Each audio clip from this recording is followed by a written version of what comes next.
Ay mga kaluts, mga kalola, magluluto tayo ng century tuna recipe. Ayan yung century ko. Then meron ako dyan mushroom. Lalagyan natin ng mushroom. Bawang sibuyas na ricado. Then paminta, asin. Ngayon proceed tayo sa pagigisa. Nakakasawa na yung mga karne. Paulit-ulit. Pahinga muna tayo sa mga karne. Try natin tong recipe ng tuna.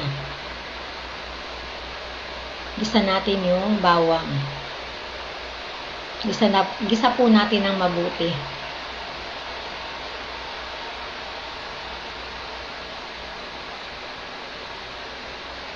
Para lang maiba. Try natin tong natutunan kong recipe.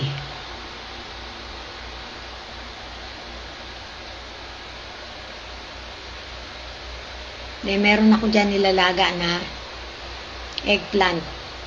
Gusto ko may gulay.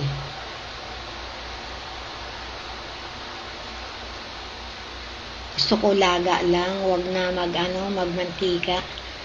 Puro na lang mantika. Then, ginisa ko na yung sibuyas.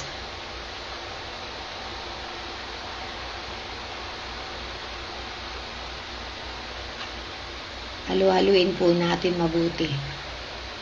Igigisa natin mabuti yung sibuyas at bawang.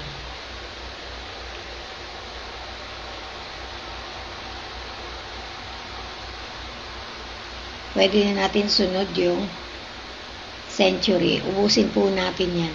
Hindi na natin tatanggalin yung oil kasi nandyan yung lasa. Ayan. Malaking lata ng century.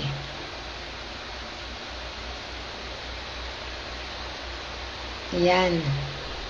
Ubusin natin. Ganyan lang karami yung isang lata. Halu-haluin po natin. Then, timpla natin ng paminta at konting asin.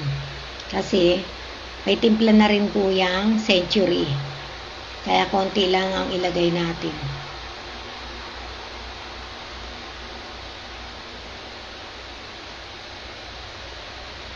Yan. Hayaan po muna natin siyang kumulo. Then, pwede na natin i-add yung mushroom.